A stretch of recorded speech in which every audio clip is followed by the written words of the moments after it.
कि पांचजन्य का जुड़ाव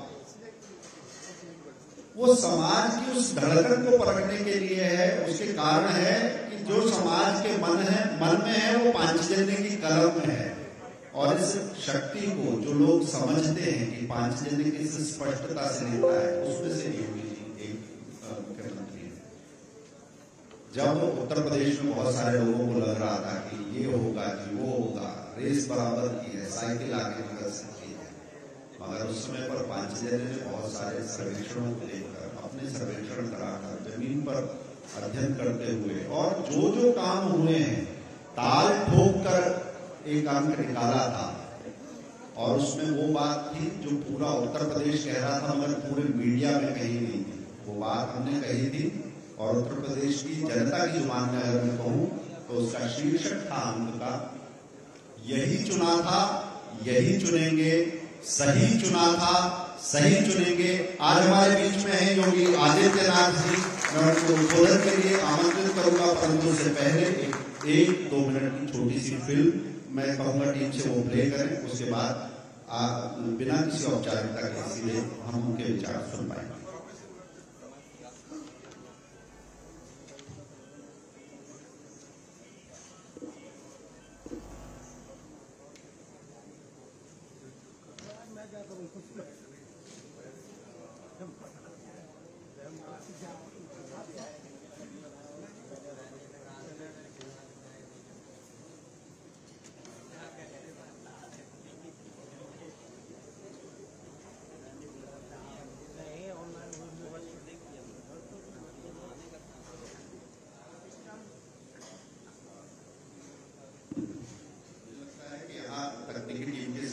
वीडियो में कुछ दिक्कत है, मैं सीधा आग्रह करूंगा मुख्यमंत्री जी को उद्बोधन के लिए। मुख्यमंत्री योगी आदित्यनाथ जी साप्ताहिक पांचजन्य के द्वारा आयोजित मीडिया कॉन्क्लेव के आज के इस कार्यक्रम में दिल्ली में उपस्थित पांचजन्य के संपादक क्षितिज शंकर जी, लखनऊ में मेरे साथ उपस्थित उनके सहयोगी सुशील नायक जी, सभी उपस्थित महानुभाव, मैं सबसे पहले पांचजन्य साप्ताहिक को एक सफल यात्रा के लिए हृदय से बधाई देता हूं। यह हम सबका सौभाग्य है कि जब देश अपनी आजादी के अमृत महोत्सव को मनाने और भव्यतापूर्वक उसे आयोजित करने की तैयारी कर रहा है, उस समय पांचजन्य साप्ताहिक अपने अमृत महोत्सव वर्ष में प्रवेश कर रहा है।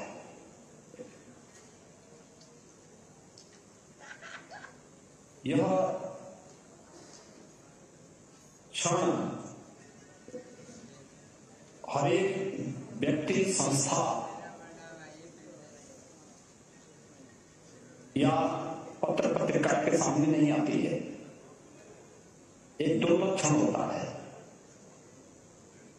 और दुर्लभ क्षण इसलिए भी प्राप्त हुआ है क्योंकि जिन मनीषियों का, जिन राष्ट्रदृशियों का आशीर्वाद और मार्गदर्शन पांचजन्य जैसे राष्ट्रीय साप्ताहिक को प्राप्त हुआ है, उनमें सदैव भावराव देवव्रत जी, पंडित दीनदयाल उपाध्याय जी, और जिनकी लेखनी के माध्यम से पांचजन्य ने एक नई ऊंचाइयां प्राप्त की, ऐसे पूर्व प्रधानमंत्री सर्वे अटल बिहारी वाजपेयी जी जैसे राष्ट्रदृशियों का आशीर्वाद जिस साप्ताहिक पत्रिका को प्राप्त होता रहा हुआ हो, उसका जीवन यशस्वी होगा, इसमें कोई संदेह होना ही नहीं चाहिए। 5 जने से मेरा परिचय बहुत पुराना है। विद्यार्थी परिषद के कार्यकाल के दौरान ही हम लोगों ने अपने विद्यार्थी जीवन में ही 5 जने की इस साप्ताहिक पत्रिका को पढ़ने, राम जन्मभूमि आंदोलन में इसमें जो आलेख प्रकाशित होते थे उस आलेख को वितरण करने, उसकी फोटोकॉपी उपलब्ध करवाने, अधिक से अधिक लोगों तक वो पहुंच सके, इसके बारे में उस कालखंड में हम लोग कार्य करते थे। विपरीत परिस्थितियों में कैसे कार्य करना है, यह जज्बा भी 5 जने ने हम सबके सामने प्रस्तुत किया है। और मैं तो धन्यवाद दूंगा इस बात को लेकर के कि मीडिया जगत की आंखों को खोलने वाला है कि जब एक वो थी कि उत्तर प्रदेश में क्या होगा 2022 के विधानसभा चुनाव में, 5 जन ने उस समय अपने विशेषांक निकाल करके ताल ठोक करके कह रहा था कि सरकार फिर से आएगी, हम भी मेजोरिटी के साथ आएगी। और एक पुख्ता विश्वास के साथ इस अभियान के साथ जोड़ करके 5 जने ने साबित किया कि उसके लिए राष्ट्रीय सर्वोपरि है और वह उन सभी मुद्दों को उठाएगा जो देश हित में होगा, देश के 135 करोड़ लोगों के हित में होगा। और मुझे लगता है कि किसी भी राष्ट्रभक्त का दायित्व होता है, वो जीवन के अलग अलग क्षेत्र में काम कर सकता है, क्योंकि हम सब इस बात को जानते हैं कि सभ्यता और संस्कृतियों का संघर्ष ये केवल शस्त्र से नहीं, बल्कि यह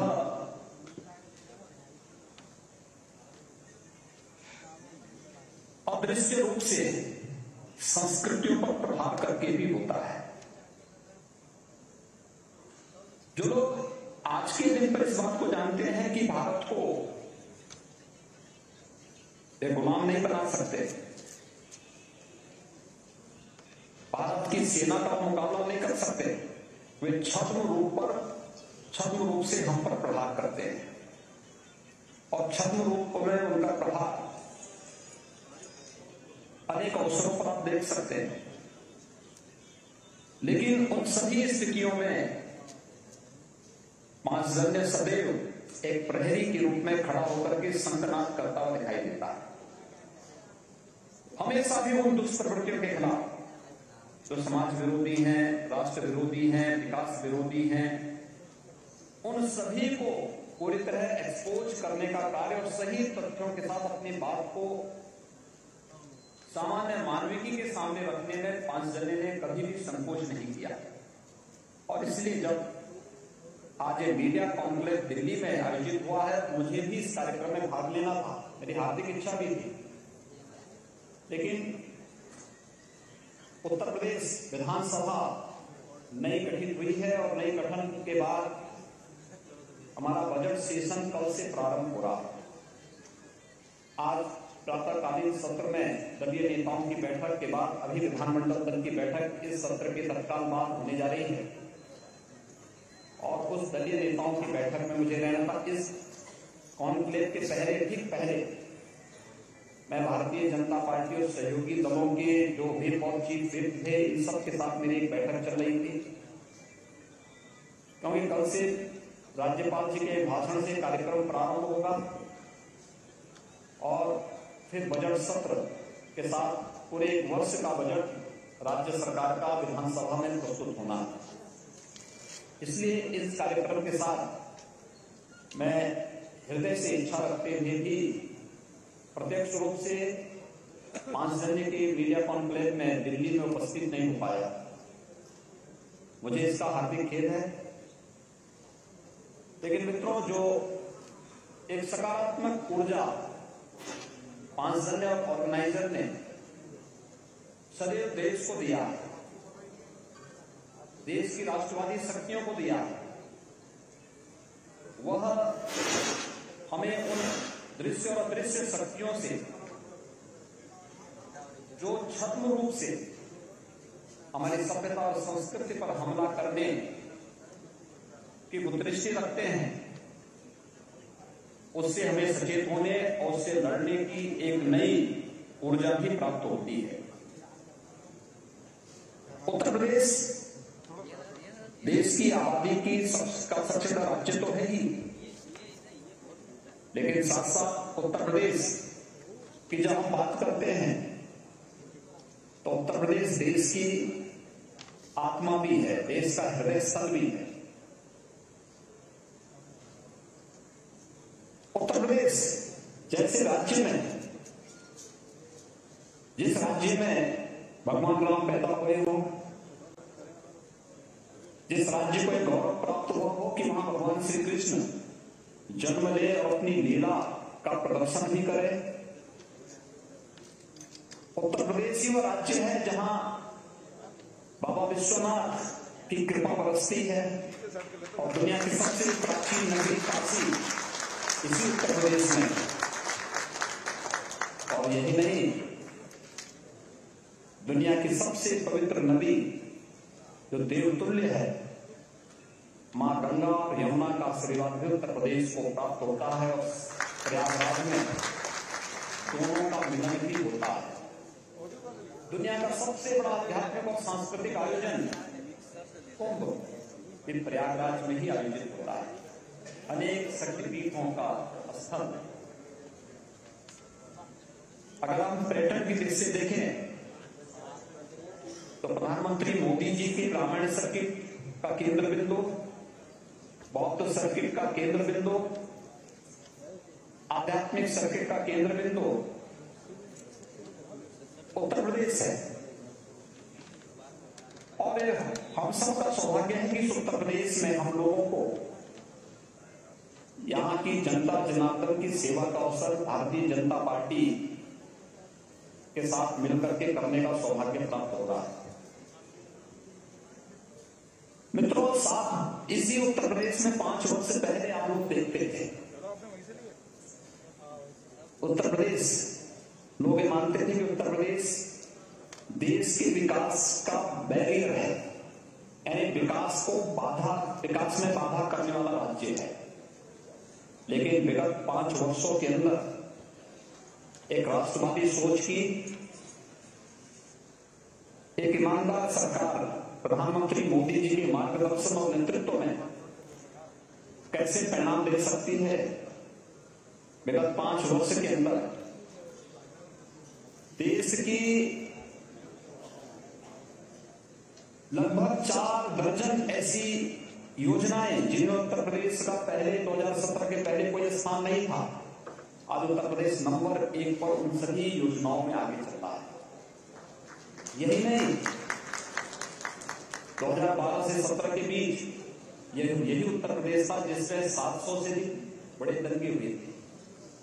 महीनों तक उत्तर प्रदेश में कभी मुजफ्फरनगर, कभी बरेली, कभी मुरादाबाद, कभी मेरठ, कभी बुलंदशहर, कभी कानपुर, कभी लखनऊ, कभी अयोध्या, फैजाबाद में महीनों तक कर्फ्यू लगा था। लेकिन विगत 5 वर्ष के अंदर आपने देखा होगा कि विगत 5 वर्ष के अंदर उत्तर प्रदेश में कोई दंगा नहीं हुआ। और न केवल उत्तर प्रदेश के अंदर प्रत्येक नागरिक अपने आप को सुरक्षित महसूस कर रहा है, बल्कि उत्तर प्रदेश के अंदर माताएं, बहनें, खासतौर पर बेटियां अपने आप को सुरक्षित महसूस कर रही हैं। और ये कानून राज चुनाव के दौरान आपने देखा होगा कि आधी आबादी ने जाति मत मजहब से ऊपर उठकर के भारतीय जनता पार्टी के पक्ष में अपना समर्थन दिया और नई सरकार का गठन किया। नई सरकार का गठन होने के बाद आपने ये भी देखा होगा, रामनवमी के अवसर पर देश के कुछ राज्यों में दंगे हुए। विधानसभा चुनाव के बाद देश के अंदर तमाम राज्यों का इतिहास है कि चुनाव के बाद, सरकार के गठन होने के बाद भीषण दंगे हुए। राजनीतिक विद्वेष की भावना से तमाम राजनीतिक दलों के और भारतीय जनता पार्टी के कार्यकर्ताओं को निशाना बनाया गया। सैकड़ों कार्यकर्ताओं की निर्मम हत्या होती है। लेकिन उत्तर प्रदेश देश की आबादी का सबसे बड़ा राज्य है, 25 करोड़ की आबादी का राज्य है।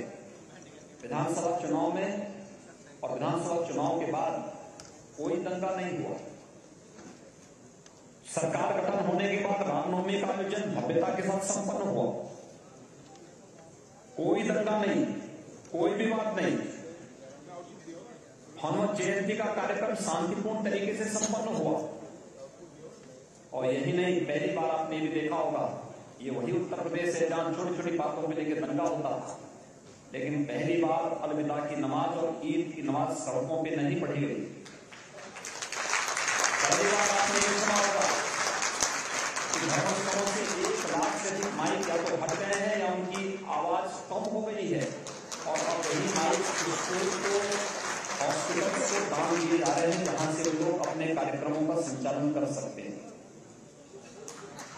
उत्तर प्रदेश ने इस दौरान डबल इंजन की सरकार के रूप में कार्य करते हुए एक बेहतर परिणाम भी दिया। देश की नंबर 2 की अर्थव्यवस्था बनने की ओर उत्तर प्रदेश अग्रसर हुआ। यानी हमें 70 वर्षों में उत्तर प्रदेश 6ठी अर्थव्यवस्था बन पाया है। 70 वर्षों में उत्तर प्रदेश की प्रति व्यक्ति आय देश की प्रति व्यक्ति आय से लगभग 1/4 रह गई। आज उत्तर प्रदेश की प्रति व्यक्ति आय विगत 5 वर्ष के अंदर हम लोगों ने दुगनी से अधिक करने में सफलता प्राप्त की। उत्तर प्रदेश देश की नंबर 2 की अर्थव्यवस्था बनने की ओर अग्रसर है। व्यवसाय की सुगमता में उत्तर प्रदेश 14वें स्थान से आज नंबर 2 स्थान पर है। और ईज ऑफ लिविंग में प्रधानमंत्री जी के विजन के अनुरूप कार्य करते हुए हम लोगों ने 44 ऐसी योजनाओं में आज नंबर 1 स्थान पर उत्तर प्रदेश है, जिसकी लोग पहले कल्पना भी नहीं करते थे। आज इंफ्रास्ट्रक्चर डेवलपमेंट के सर्वाधिक कार्य उत्तर प्रदेश में हो रहे हैं। और उत्तर प्रदेश आज एक्सप्रेस वे के रूप में भी जाना जाने वाला प्रदेश। सर्वाधिक एक्सप्रेस वे बन रहे हैं। गंगा पूर्वांचल एक्सप्रेस वे का लोकार्पण प्रधानमंत्री जी के कर कमलों से नवंबर 2021 में पहले ही राष्ट्र को समर्पित हो चुका है। बुंदेलखंड एक्सप्रेस वे जून महीने में कंप्लीट हो जाएगा। गोरखपुर लिंक एक्सप्रेस वे पर युद्ध स्तर पर कार्य चल रहा है। गंगा एक्सप्रेस वे पे कार्य प्रारंभ हो चुका है। दिल्ली मेरठ 12 लेन का एक्सप्रेस वे क्रियाशील हो चुका है। दिल्ली से मेरठ की दूरी जिसे पहले 3 से 4 घंटे लगते थे तय करने में, आज मात्र 45 मिनट में इस दूरी को तय किया जा सकता है। देश के अंदर सर्वाधिक शहरों में मेट्रो वाला स्टेट यूपी है और देश के अंदर बेहतर एयर कनेक्टिविटी का राज्य भी उत्तर प्रदेश है। 2017 के पहले हमारे पास मात्र 2 एयरपोर्ट थे जो पूरी तरह क्रियाशील थे। आज उत्तर प्रदेश में 9 ऐसे एयरपोर्ट हमारे पास हैं जो क्रियाशील हैं। हम लोग कुशीनगर में एक अंतर्राष्ट्रीय एयरपोर्ट क्रियाशील कर चुके हैं। अयोध्या में इंटरनेशनल एयरपोर्ट बनाने की कार्रवाई युद्ध स्तर पर आगे बढ़ रही है। गौतम बुद्ध नगर जनपद के जेवर में भी एक इंटरनेशनल एयरपोर्ट का निर्माण हो रहा है। यानी 5 इंटरनेशनल एयरपोर्ट वाला देश का पहला राज्य उत्तर प्रदेश बनने जा रहा है। एयर कनेक्टिविटी विकास को एक तीव्रता देता है, जीवन को आसान करता है, लोगों के गंतव्य को आसान बनाता है और समय की बचत करने के साथ साथ लोगों की सोच में व्यापक परिवर्तन का कार्य भी बनता है। और वह कार्य आज उत्तर प्रदेश में सुगमता पूर्वक आगे बढ़ रहा है। उत्तर प्रदेश खाद्यान्न उत्पादन में वर्तमान में देश में अग्रणी स्थान पर है।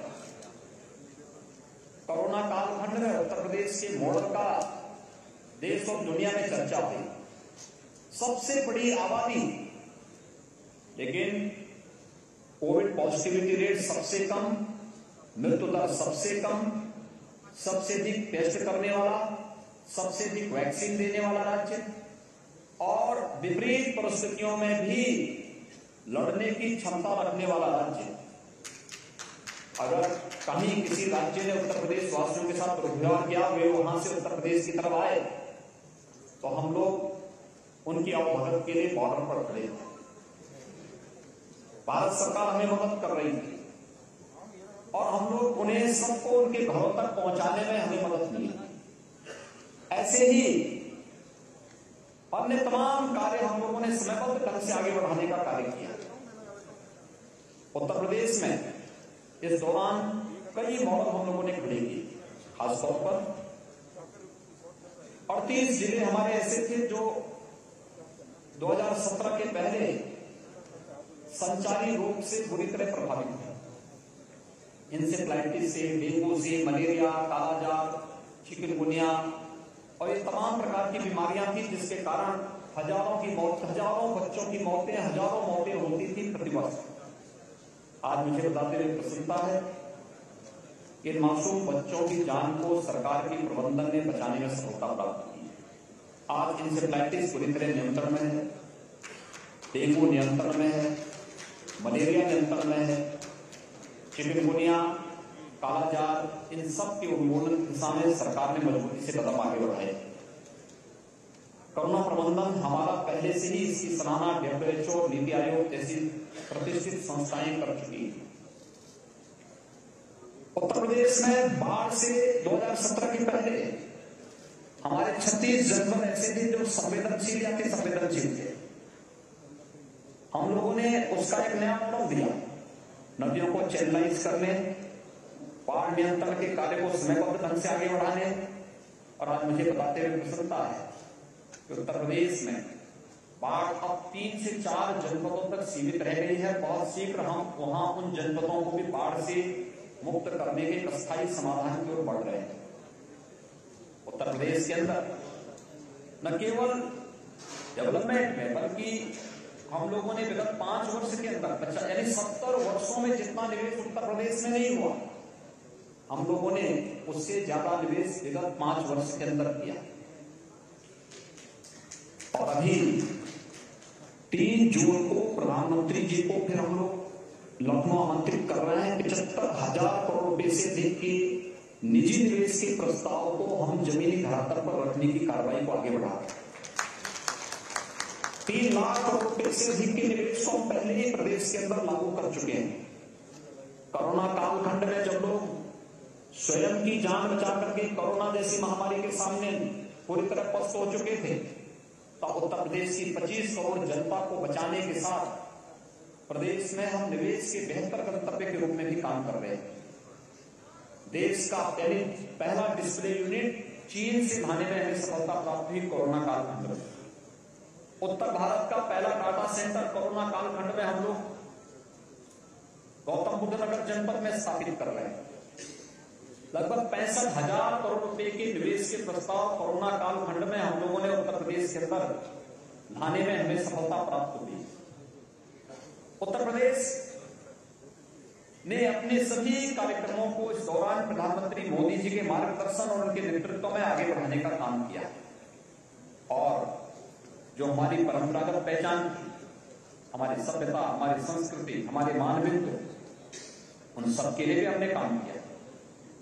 याद करिए, उत्तर प्रदेश में जब सरकार आई थी तो हमारी सरकार ने अवैध बूचड़खानों को पूरी तरह बंद किया, गौ तस्करी नहीं है।